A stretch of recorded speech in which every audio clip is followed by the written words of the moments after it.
What's going on, guys? It's Kirk and Tommy with Laneflix Media. Yo. We are here to do our second double feature duty. We're going to be starting with Krull from 1983, and then we will be doing the last Starfighter from 1984. We're mashing these up because they're two kind of like borderline cheesy 80s sci-fi adventure movies, and I think they both come right at the end of like the Star Wars era. So they're both movies that I would say you could say that they were made in the wake of Star Wars, but I don't feel as if there's elements in both that are similar, but I don't think either you could say rip off Star Wars. Right. The only thing in Krull that's like blatant is the first shot when it opens and there's the big ship like slowly. It's like, okay, Yeah, we've seen slowly that. approaching Earth and everything. Yeah, it's like that's, and it's kind of a misstep to open your movie with such a blatant like copy and paste kind of thing, but it's like whatever. And it was still like original in the fact that it was like a cool, like we hadn't seen a spaceship that looked like it before at least, but yeah, I know. Yeah, you brought up that it was like it looked like just like stalagmites. Or right, something. yeah, like some weird geometrical shape. Yeah. And then it disguises itself as like a mountain or whatever. And yeah, that's pretty cool. Like, yeah, this was the summer of '83, directed by Peter Yates and music by James Horner, and few of the stars of the film are Ken Marshall, Lizette Anthony, Freddie Jones, and Francesca Annis. I'm just gonna like go through the little plot synopsis real quick. Okay. On the planet of Krull, an evil creature called the Beast decimates the world's army and kidnaps the lovely Princess Lissette Anthony, who is destined to become queen. Her brave beau, I guess boyfriend, right. Prince Colwyn, Ken Marshall, leads a motley band of warriors, including Ergo, David Batley, and Keegan, Liam Neeson, to rescue his beloved. However, before he can face the beast, Colwyn must locate a mythical weapon known as the glaive, which he can use to slay the hideous villain. That's a pretty good setup without spoiling stuff. Big time. It's got a 6.1 out of 10 on IMDb, 32% on Rotten Tomatoes. Oh, fuck. And it's got 85% on Google. See, that's what I mean. Google usually is, to me, I usually agree with the most. With Google, okay. Yeah. I know you were saying it doesn't have as many like critics, just like, yeah. It just seems like the common person's point of view of movies. Okay. Like, yeah. Like when you say common, do you mean like the casual, like? Yeah, okay, like what your average person thinks of a movie. Okay. Yeah, and yeah, I don't know. Because Rotten Tomatoes to me is just like. I've never understood Rotten Tomatoes. Like the last like few years especially, it's just gotten very like, I don't know. It feels like a certain kind of movie. Right. I don't really attention. I don't really like look at ratings of movies just because like, I mean, both of us we've seen movies together where people will shit on it and we watch it and it's like, what the fuck? Yeah. And then it'll be for some dumb reason, like some dumb pop culture reason, like you were saying with the thing in E.T. Like when you told me the thing didn't do good in the box office, I was like, because of E.T. Because of E.T. and like it's the thing. It makes you hate E.T. Yeah. It really makes you like resent it. Yes. I can't. It's like, bro, if I had to like, there's no thought process if you had to pick. Like, there's just no. I just see it. It's like such a dumb reason. Like the thing you guys didn't like it because E.T. was like a nice alien. Like what? Yeah, that's like crazy. You didn't like the fact that this movie was being real. Yes, like ain't no alien coming here to be our friend. No. Don't let yourself be fucking confused for a second. Not one alien's coming here to be our friend. So why would let's just they, get that? Let's just get that out of the way. Yeah. But yeah, like we said, we open with a Star Wars-esque space scene of a ship kind of approaching, I guess it's just the ship approaching a planet. But it's people heading to Krull, I'm assuming. Before we get to Krull, it's on a desert planet, of course. A mysterious, scary castle causes cracks in the ground around it. And then as we're kind of seeing these spacey visuals, we're getting a narration of a prophecy. A princess will choose a husband. They will rule the world of Krull, and then their son will rule the galaxy. Then the prophesied princess and the man she's chosen, Colwyn, are introduced. And then the marriage ceremony is unique and I think really beautiful. It's interesting how they have like the little fire thing in their hand. And Big time. He has the fire, he puts it in the water, and then she pulls it back out. Right. It's just kind of cool. Like, it's weird. Like when they first, when they only show the princess and she's speaking about the prince, it's like almost that she doesn't speak about him as if she loves him, but she kind of has to do it for peace. But then, like at the end of the movie, it's like they're really in love. That part was like strange to me. And then, like, even the dad's kind of opposed to the marriage and everything. It seems like he's going to be this bad guy, but it's like, he turns out to be pretty cool, actually. Right. It's weird, yeah. Yeah, I think it's... I don't know, yeah, I guess I see what you're saying. To me, I always got the love thing, but I guess just from what she says... Right. I could see where... Just from... I mean, that's, like, the very, very beginning. That's so, before you of get course into, it's... like, you're still getting introduced to, like, the story. Right. So the wedding's interrupted by evil forces that pillage and then kidnap the princess. Their castle is shown to have taken damage, and their people too, and Colwyn himself is injured. Aenir, the Old One, nurses Colwyn to health and urges him to retake his kingdom. Aenir sends him to find the glaive, an ancient believed to be mythical symbol. He finds it, reaches his hand into lava to get it, and basks in its glory. The villain's environment is shown, and it's abstract and atmospheric. I think the first few shots we get are just like a giant eyeball set, and she's standing in the middle of it. It's really like, it's creepy because it's like he has her, but he's also like, he has a watchful eye on like everything going on. Colwyn struggles with Aenir about the importance and powers of the glaive. And the bumbling magician appears in a fireball ergo. It's crazy. He just like, they're just in the middle of a conversation or something. He just comes flying from off screen in a fireball. Crashes into a fucking lake. Lands into the lake, yeah. And then we see a Cyclops tracking and watching our heroes. We establish the Black Fortress moves to a new place every day. The heroes encounter a band of robbers. And here we have Robbie Coltrane and Liam Neeson, who are members of this band. Famously played Hagrid, and just for one of his many famous roles, Qui-Gon Jinn for Liam Neeson. One of his many, yeah. Oh yeah. Raj Al Ghul, Batman Begins. He voiced Aslan in the Narnia movies. Oh, I did not know that. Oh, that's really? Crazy. Yeah, that's awesome. Wow. He was Oscar Schindler, Schindler's List. So he was Darkman. So he's done literally everything. It's pretty crazy. He's the most recent thing people probably know him from is the Taken movies. Yeah, I would say, yeah, for sure. King Colwyn enlists the help of this band of thieves and criminals to help them in their mission. They encounter the Seer, an all-powerful time teller / sorcerer, and he has a little sidekick kid named Titch. And then they're attacked in the quicksand by slayers. They lose a man to the quicksand and then befriend the Cyclops. The Seer, and it's crazy too. I wanted to mention the quicksand thing because I said to you while we were watching it, every 80s like fantasy adventure movie has quicksand. And then we both established how like we both had like I guess not irrational fear. Do we have a quicksand in Florida?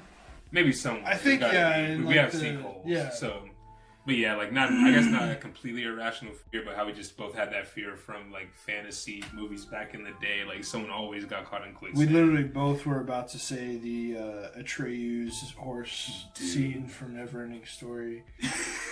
Even though you said you haven't seen it, right? I haven't seen it, but I've seen that scene. It's so sad. It's like, so sad. Is it a happy movie? You've seen literally the saddest scene from an otherwise pretty like cool like kids adventure movie, and like after watching that, I was like, this movie can't be like this. This must be a tough like. Neverending Story is good, bro. It's a good movie. Like, it's weird. It's a lot like Krull. It's very weird. I was gonna say it seems like it is like very like its own thing, but also very entertaining and interesting. In its own way, yeah. But yeah, Neverending Story, Princess Bride, Krull. If I thought about it, I'm sure I could come up with a dozen 80s movies that have quicksand. Like, Romancing the Stone. That was another one that was like that was just like an Indiana Jones-esque like romance movie that kind of sucks, honestly. People overhype the fuck out of that movie. What's it about? Like, it's the guy that made the Back to the Future and like Forrest Gump movies. Like Wait, the same guy that made Back to the Future made Forrest Gump? That's such a strange, like... Also, the guy who made Polar Express, and he also made Flight with Denzel. That's crazy. Oh, he also, I'm pretty sure he's the one that did the Beowulf movie, too. He did Beowulf and Polar Express, like, back to back. Oh, wow. He has a nice little track. I actually just saw Flight. That's the one where Denzel flies the plane upside down. Yeah, I really want to see that. Me and my granny watched it together, and it was, like, a decent movie. Yeah, I mean, you can't go wrong with Denzel. Yeah, dude, it was... Good director, but yeah, Romancing the Stone to me is a very overrated one of his Such movies. a strange title, like Romancing. Because it's the guy who plays Ant-Man now, Michael Douglas, the old. Okay, Ant-Man. okay, gotcha. And gotcha. then I don't remember who the actor. I was like, Paul Rudd. What the fuck? No. No, it was back in his day. He was like the main character type actor. Okay. Oh, so he's a big like. Michael. Okay, so Michael Douglas is one of the Hollywood like royalties. Oh wow. His dad was Kirk Douglas, who was the guy who played like the original Spartacus. Takes a lot more like from the Arthurian myths of like Arthur and that's what Merlin, it seemed like. And yeah, it was very much like Excalibur. Like, and Excalibur was an attempt at like a historical retelling of King Arthur. Okay. With like a little bit of sorcery in it, but Krull is very much. It's like if Dune met He-Man, it's pretty much what. Yeah, that's actually a perfect. Krull, after seeing the entire movie, that's a perfect. Because like He-Man has the goofy like fantasy stuff, but then Dune was like, what? It's like so. Dune was straight up like, totally just in its own world. Yeah, and that's very much what Krull. I would say both. Like Last Starfighter too. Like Last Starfighter has elements again that are beats from Star Wars, but none of it feels like okay, we've seen this. You know what I mean? Except for the end. I would say the end of Last Starfighter, but we'll get to that when we talk about it. I was gonna say, I think definitely as far as originality, I think Krull is definitely more in its own universe, and Last Starfighter is more of like, oh, this is another cool 80s movie. You know what I mean? Because it's in the modern day. Like, right. It's like pretty much much more modern than Krull. Yeah. Because it takes place in the 80s, but it's like Earth Kid, and like then they go away to a. So I guess it's more relatable. Yeah, right more familiar. So yeah, definitely. Yeah. After a few attempts, the doppelganger tries one last time to kill Colin, only to be killed himself by the Cyclops, which is pretty great. It's a pretty cool little tense sequence. He's like moving towards him, and then see the Cyclops like running. It's pretty well done. To see that big ass thing running, yeah. You're like something's going on. He's booking it. Yeah, it's cool. All the weird visuals and sound effects really set this apart from Star Wars and other fantasy sci-fi of the era. How the hell did they get the Cyclops eye to blink? Yeah. How did he see out of that? Like that, yeah. Because there's no... Okay, so we have a Blu-ray from 2018. It was a special edition, like VHS. I think Mel Creek put it out. But it does not have subtitles, which was the first thing we noticed it was missing.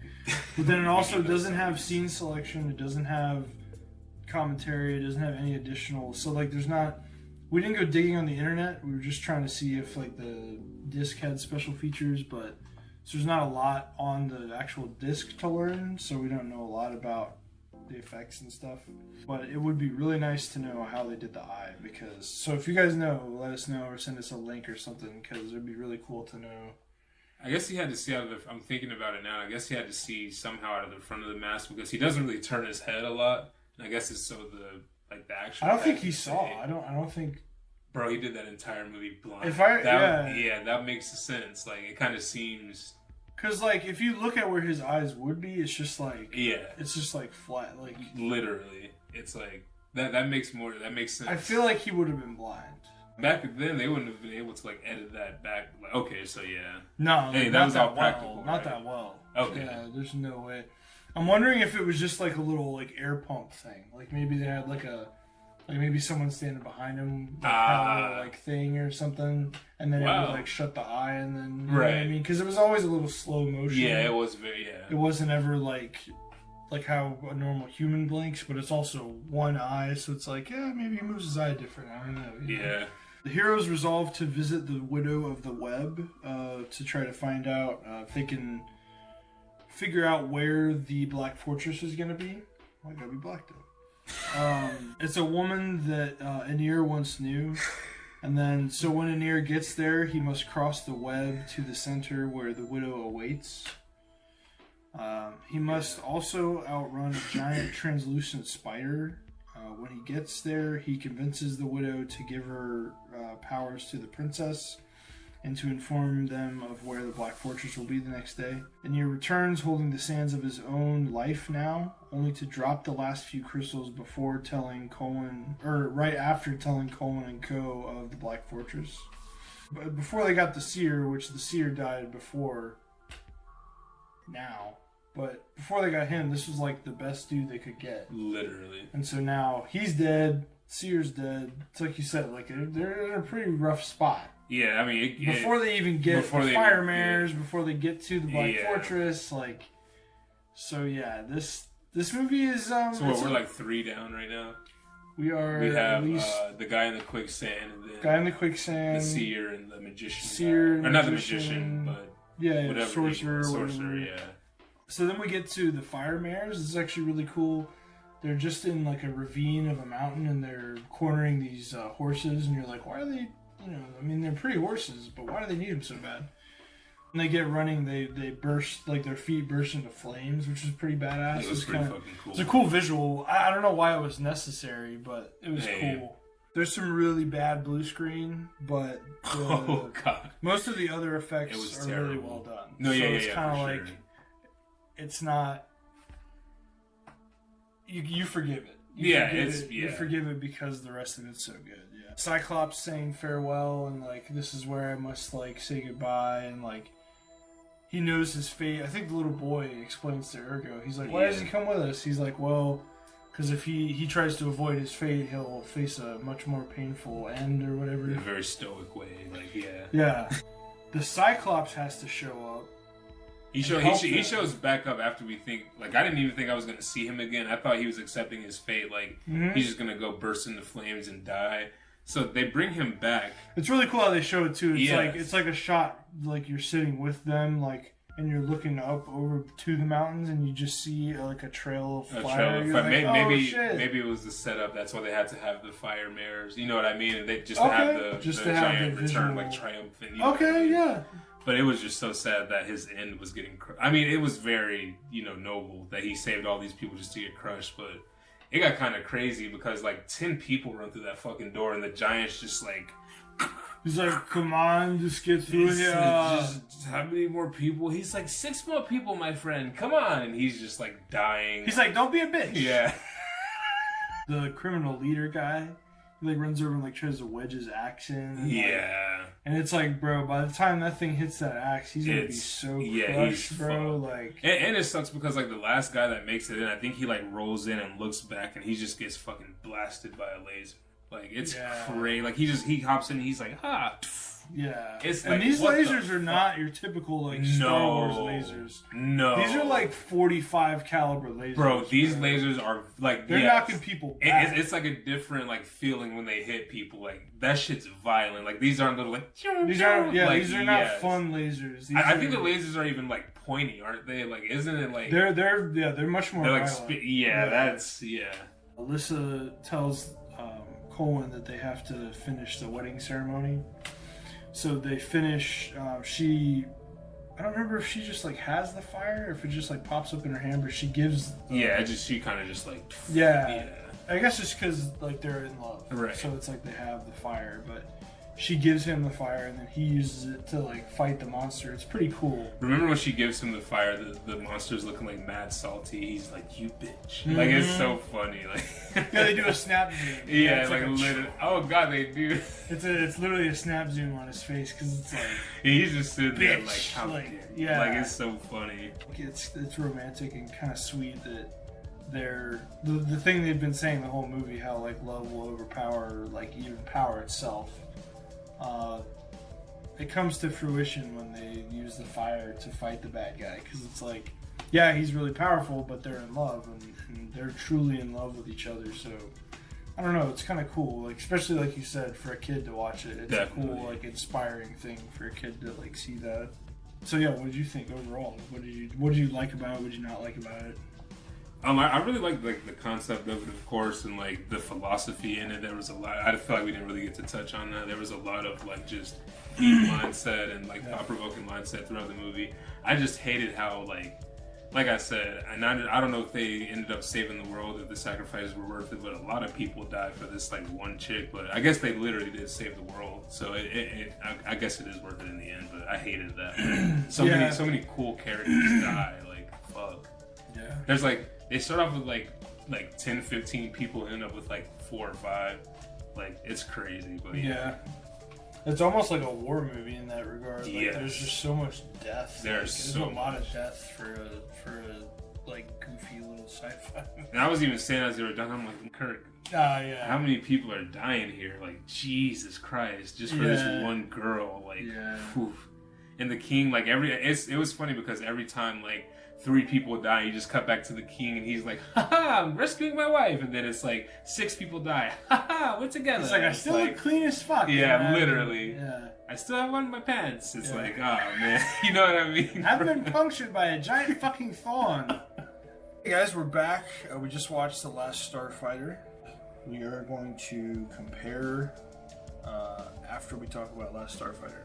So Last Starfighter is from 1984. It's directed by Nick Castle. The first guy to play Michael Myers. Oh wow. Yeah. Oh yeah, I forgot you told me about that. Yeah, and then starring Lance Guest, who I want to say was in Halloween 2, which is weird.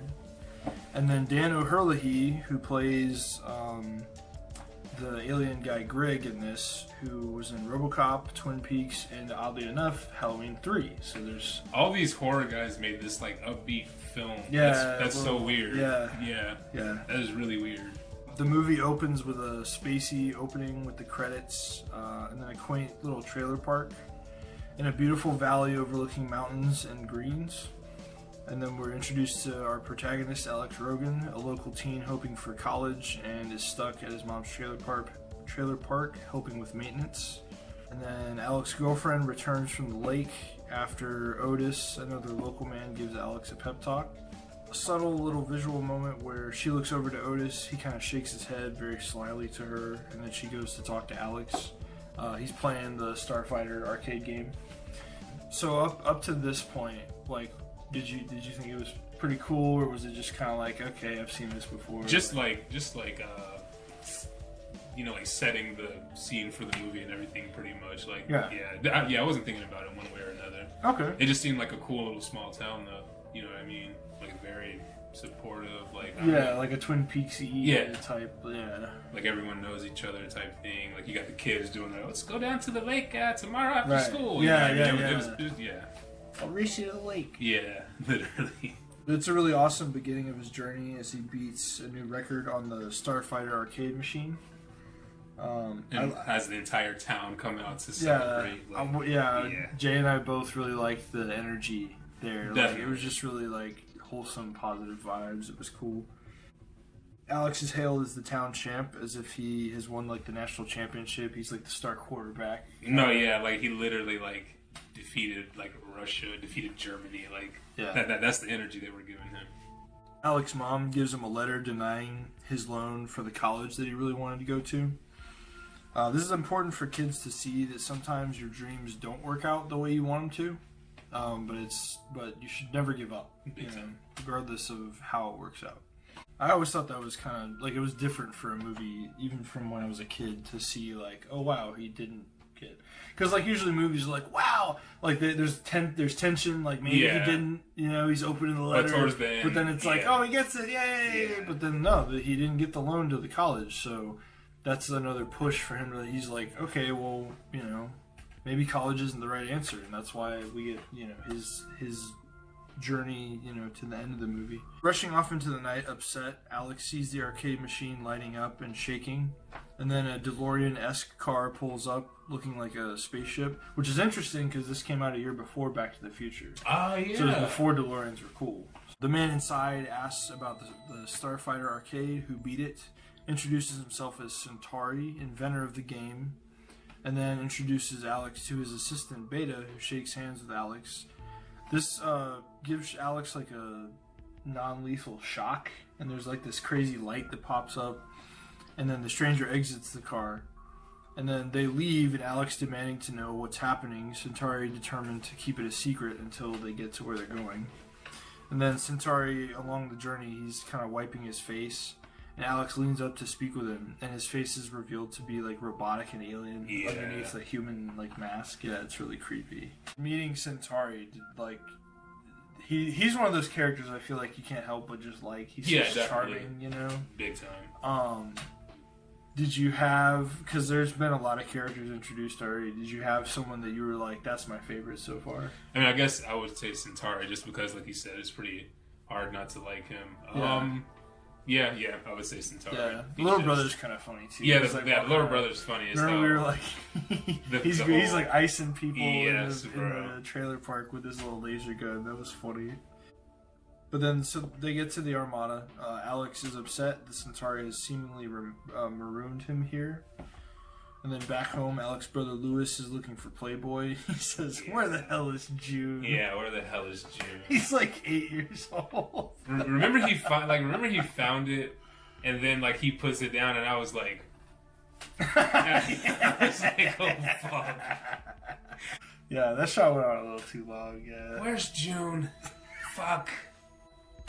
Maggie, Alex's girlfriend, enters wanting to speak with Alex, and she sees someone under Alex's sheets moving around, but is it Alex? We don't know yet. She is suspect, but then respectful, and she leaves. And then the person under the sheet like pulls the blanket back, and you see it's the Beta, the shapeshifter guy. And he's still trying to get his form of Alex. He's looking all like newborn and shit. We really roasted that man with that. We toasted. So then the Kodan send 2 missiles/rockets to the base, destroying it completely and leaving Alex with Centauri as the last Starfighter. Alex almost leaves Centauri stranded as Centauri gives him a second chance, a communicator device to call him if he changes his mind. Touch the communication crystals. Yeah. Here we have a very real line from Centauri's character. Alex says that he's just a kid from a trailer park, and then Centauri says, "If that's what you think, then that's all you'll ever be."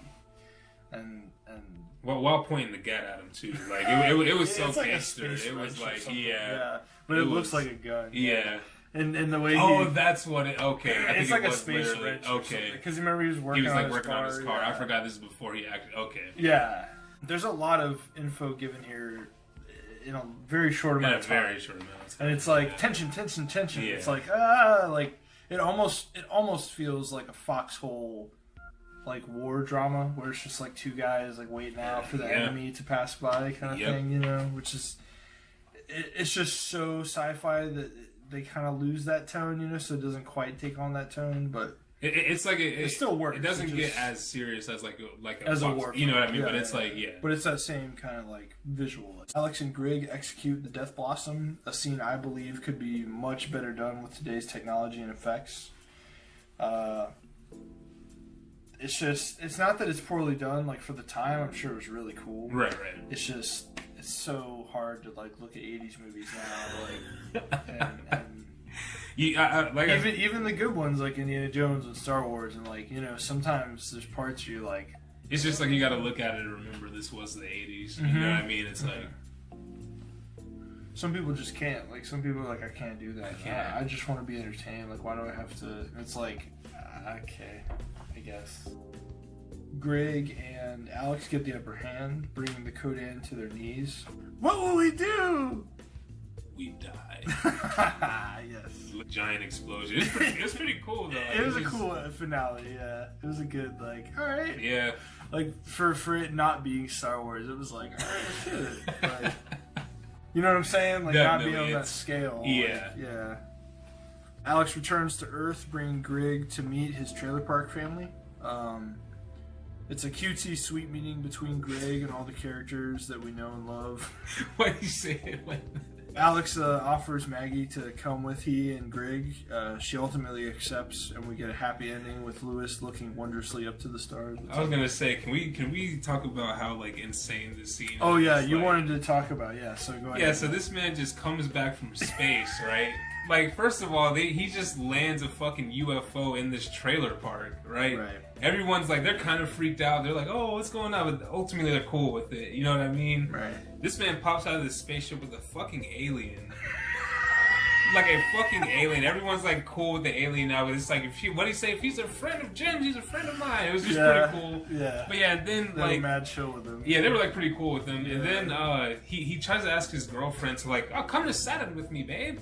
And she's like kind of like reluctant at first, and then he finds it weird that she's reluctant. It's like, bro, you weren't even about to leave the trailer park like last He's like, week. bitch, you don't want to go with me? You don't want to go to fucking Mars, man? I'll just fuck some alien chick. You know what I mean? It was like so weird. But yeah, she ends up going with him. I just don't. If it was me, like my wife comes back from space and is like, we're gonna live on Mars with our beautiful kids. Like you're just kind of sounding like Leo's wife from Inception, if you ask me. Like that's a little crazy, bro. So anyway, we get a happy. We get a happy. That was just some crazy shit, bro. Like. So we get a happy ending with Lewis looking wondrously up to the stars. With the trailer park light illuminating the credits, we see Alex leave in his Gunstar. So I think it's a real entertaining, well-acted, fun, great effects, 80s sci-fi action flick that still has heart and every bit of punch for a modern audience. Both these films are thought of as corny, old, worn-out sci-fi flicks, but I have a special place in my heart for both. Personally, is just like my attachment to these movies. My dad showed me these when I was very young, and their messages and crazy effects have stuck with me since. Comparing the two, bro, we gotta do that now. Okay, so as far as message or not message. So Krull was all about a guy on a mission who was a king, right? And like his group of guys are following him through all these like perils and stuff. Whereas Last Starfighter is about a kid who's thrust into part of an army that's against. It's more of like a Star Wars premise in that regard. So, which do you think is a more interesting premise? Let's put it that way. I think it's just going to be kind of biased because we grew up in the space age, I would say, and where the space shit was all cool, and like even now, like real life, we're doing really cool space shit. Right. So if you were just telling me like, oh, we have this movie about the king. I mean, even though Krull is kind of space too, but it's just not like intergalactic space. But yeah, I think as far as which one I would watch first, I think The Last Starfighter. Like I said, it's definitely biased like because it's more our style. Too. Yeah, it's like, I don't want to say Krull's like a worse movie because it was like a really cool adventure movie too, but you know what I mean? Like it was, like I said, I thought it was like the King Arthur thing was going to go on. That's exactly what I was just going to bring up. It's like the Arthurian legend tied into like just the dynamic of it, not even like, because I mean, there was kind of a Merlin guy. There were a few Merlin guys. But then, there was kind of a King Arthur, but there wasn't really like, there wasn't a stand-in for Lancelot. There wasn't like a, you could say the glaive is kind of like the sword and the stone, but at the same time, it's like we don't know if other people would try to get it. Wow, okay, yeah, like it's like, I mean, because like lava is stone, which is cool. I've never thought of it like that. Yeah, that's what I mean. Like there's parts that equate, but it's not enough to be like, it's the same story, right? Definitely. I think Krull is. It's its own thing. I can't really decide which is better. That's what I'm saying. I don't want to say one is better just because I think one is just more. Because both have good effects. Exactly. I think both. It's like we said with Videodrome and They Live. I think both like achieve the goals they're going for. Big time. I would say Krull gets way more abstract. Which I like. I love that shit. Like Last Starfighter has like no it's very just like it's bam bam bam, like a John Carpenter type movie where it's just like, here's the story, here's your characters, let's go like balls to the wall. Let's go on an adventure. Yeah. So when you were a kid, did you have one that you preferred over the other, like one you would watch over the other? Or? When I was a kid, I liked Last Starfighter way more because Last Starfighter, I didn't understand abstract stuff. I didn't get that you weren't supposed to get it. Right. I didn't it bothered me that I didn't understand it. I mean, I didn't even like abstract until like. That's what I mean. You know what I mean? That's David Lynch is one of the first ones that I've like gotten into because I always liked Time Bandits, which was always like I still got to show you Time Bandits, but that's that really weird abstract movie. Because they're time traveling. It's the same guy that did 12 Monkeys. Oh, okay. Monty Python. He loves his time travel. Yeah, he likes time and the mind and all that kind of stuff. I think you would really like his movies because he meditates a lot on like the mind. Okay. And how the brain works and stuff. So and perception. But Terry Gilliam is his name. Okay, I was just gonna. He's an American who considers himself British because he always hung out with the Monty Python guys, and then he's lived in England for most of his life. Okay. So when you say most of his life, do you mean like his adult life, or? Yeah, because I think he grew up in America, but It's pretty strange, but it is weird. Yeah. But I mean, he's a weird guy. So. I would put him in the league of Lynch. Like I would say his movies have their own thing going on, but they're on that level. Like I like some of his movies just as much as I do. I like all of Lynch's movies. I don't like all of Gilliam's movies, but so anyway, those are two guys that I got into that are abstract, but only because they're really good at it. You know what I mean? Like. It's hard when you watch things. It's hard when you watch movies that incorporate abstract elements that aren't executed well, too, and you don't understand that it's not good, like at a young age. Because I hadn't studied filmmaking until high school, after high school, so like really got into the technicalities of it and stuff. In high school, like what made you like? Oh, I really like film. Just loving movies. Like, okay. I just liked them a lot. I always knew I wanted to do something with movies. I mean, I guess it's natural because you're working with art since young. Like, yeah, you've been fucking killing it since a young age. I don't know about that, but my parents were very supportive of artistic endeavors. Abstract things now to me are more profound than literal things, and I don't know if it's just because I'm at a different phase of my life, Well, and I think it's just because like life doesn't make as much sense, sense. So I gravitate towards things that don't make as much sense because you know what I mean. Or if like the stage of life we're in, like being young men or young adults, it's kind of like you don't like everything's not laid out. You kind of have to see things, perceive them, then find out what they actually are. Exactly. It's definitely. And I would say with art, like there's a lot of art, like like Mona Lisa, The Starry Night, I think it's called.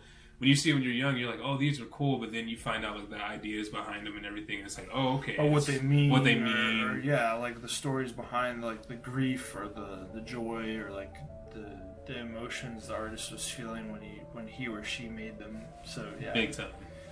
It's all stuff that goes into art itself, just any form of art. But yeah. But anyway, getting back to the weird 80s sci-fi schlock we were talking about. I'm like, oh yeah. I think that as a kid, I liked Last Starfighter better. I think now I might like Krull a little bit better just because, like I said, it is abstract and it's also it has more characters. There's a little bit more, it feels a little bit more like an old story because there's so many characters. You know? Last Starfighter is like, there's a lot of characters. It's like Star Wars where there's a lot of characters around, but you focus on like 2 or 3 at a time. Big time. Krull is like you got like a dozen characters hanging out, so I like that aspect of it.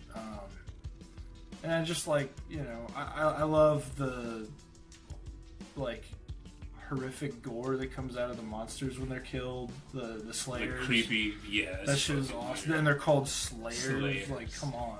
Both of these movies would do well with a heavy metal, like ultra serious, schlocky remake, like a Mandy Tone remake. Like both of these movies, I think could both kill with that. Anyway, so did you rate Krull before? I think you did, right? Yeah, I think I gave it a 7. 7 out of 10? Yeah. What about Last Starfighter? I would give it. I think I'd give it also a 7. Okay, they're right like there. Okay, they really are. I thought you were just saying that it'd be nice to Krull because no. Like I said, there was actually really cool stuff. Like I said, the last Starfighter is more of a familiar story, but it definitely does not get as like philosophical or as poetic as Krull does. Krull gets really... Krull's almost like Lord of the Rings. Yes. Like, yeah. especially when Actually, you go to the it's Spire. like Lord of the... And I don't even want to compare them like that, but it's like Lord of the Rings versus Star Wars. You know what I mean? Or like Star Trek. Or yeah, it really... I mean, in the broadest sense, yeah, it is like... If you were just telling somebody, it is kind of like Star Wars meets Lord of the Rings. And like I said, like as a cat, because like you still have plenty of movies to show me. You've been showing me hella, but I'm still... I see myself as like Trust a casual... me, I still have a lot of movies to watch myself. Okay, so... I see myself as like a casual viewer. Like, I don't... Yeah. You know what I mean? I'm still...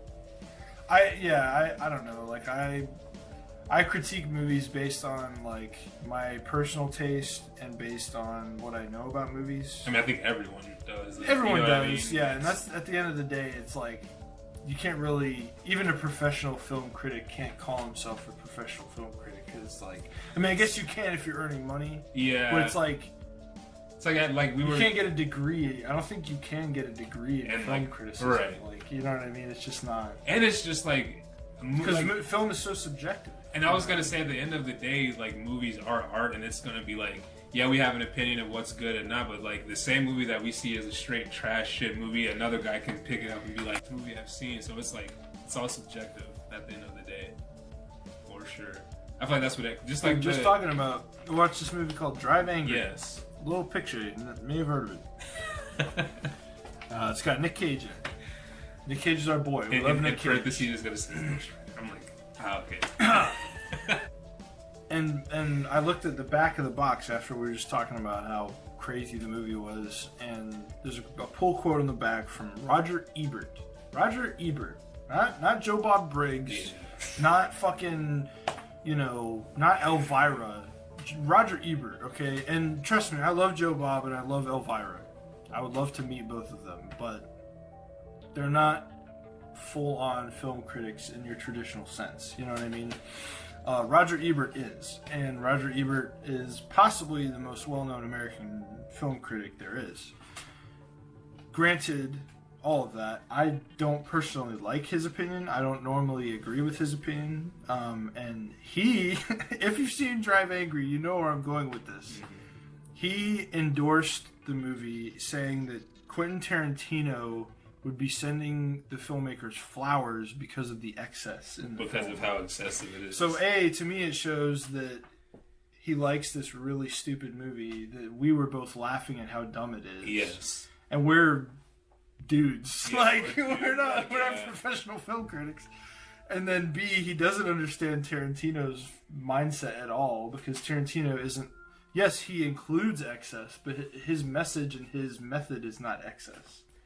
And it's just it's one of those things like in They Live where he's like, you look as shitty to us as we do to you. It's literally that. Yeah. Like, it's literally that. Like, I'm sorry to shout out They Live, but yeah. Yeah. Sorry, Roger Ebert, R.I.P. and all, but... Oh, he's gone? Oh, yeah. I was going to say, I'm not going to bash him, but I was pretty disappointed when he said that, but then it's just like, all right, maybe he just gets a different message from Tarantino than we do. So. And like, and if you watch, he was on a show called Siskel and Ebert, and I think it was on CBS. They did a show where they would critique movies, and Gene Siskel, who has several different theaters named after him across the Northeast. I usually agree with him a lot more. He usually looks at films in a much more like logical, like the way I look at movies. Like he just lines up with my opinion more, So I gravitate. I always, when I watch their show, because they got a bunch of their old shows on YouTube. You know me, bro. I'm like Disney over there. I'm like cutting out all the fucked up shit we said. Did you like this? I mean, did you have fun doing this double feature? Definitely. Well, did you like this double feature more than Videodrome and They Live? Yes, because and again, it's the era that we grew up in, but I'm definitely way more of a sci-fi / adventure movie type guy. Like, okay. You know what I mean? I think we even mentioned like Shrek at some point during Krull. Like, did we not? Like, it was. Well, yeah. we first mentioned Shrek when we watched They Live to have a fresh opinion That's on that. okay. Because I was like, it's like Keith David Shrek and Yes. Roddy Piper's donkey. Yes. He runs up to him. And he doesn't literally run up to following him, but like he stops. Yeah. And he waits for him. Like, it's a lot like Shrek. But then, in Krull, it's a lot like Shrek because just they're kind of dressed more. The journey. Yeah. Yeah, I think the Cyclops is dressed just That's like what Shrek. it is. Yeah. But yeah. You can't beat a good little adventure movie, bro. Like Right. that's well done. All right, guys, that was Double Feature Duty episode 2. We got more coming, hopefully before the end of November, but we're gonna continue. I think till probably like the middle of December, and then we'll do some holiday movies. We'll call it. Okay. Just to be inclusive. Then we're gonna cover the Hanukkah. I don't know. I thought about like the only Hanukkah movie there is 8 Crazy Nights. I'm like, that's kind of fucking like. I don't want to be like disgraceful about their religion, bro. Is that disgraceful? Because I love because it is like it is Adam Sandler is Jewish, like, bro. Yeah. How are we not gonna take his? All right, fuck it. We're adding 8 Crazy Nights in there. Cancel Lane Flicks Media. Gotcha. That's all I'm saying. But yeah, no, we'll include it. It's cool. I thought about it, so now that you brought it up, we will. So it's cool. Yeah, I don't know if is there an Islamic holiday in December at all or no? I don't. Okay. Yeah. Because it would be cool to include, but it's like I don't want to like just be like, here's a Ramadan movie, Yeah, and then it's like, I just don't want to do that. Like we should. I would like to do some Islamic films. Yeah, I or want to maybe even find during some, Ramadan or something. Yeah, during that'd Ramadan. Be cool. I haven't seen that'd it, be really cool. So yeah. Anyway, we'll see. But anyway, holiday season. I want to do some Christmas stuff. We'll see. We might do Ernest Saves Christmas because I did Ernest Scared. Ernest Scared Stupid got some views like comparatively. Okay. I was surprised. So I'm like, maybe people still like Ernest. I don't know. I still love Ernest. So. Anyway, sign us off, Jay. It's boom, boom, boom, boom, boom, yeah.